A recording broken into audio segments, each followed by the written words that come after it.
Radar indicated thunderstorms producing heavy rain across the warned area. Over 2-inch per hour rain rates will be impacting parts of the county very soon, therefore flash flooding is expected to begin shortly.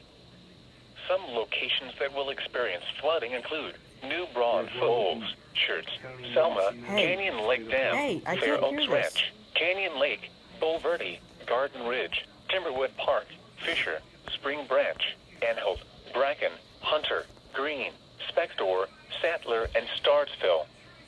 Turn around. Don't drown when encountering flooded roads.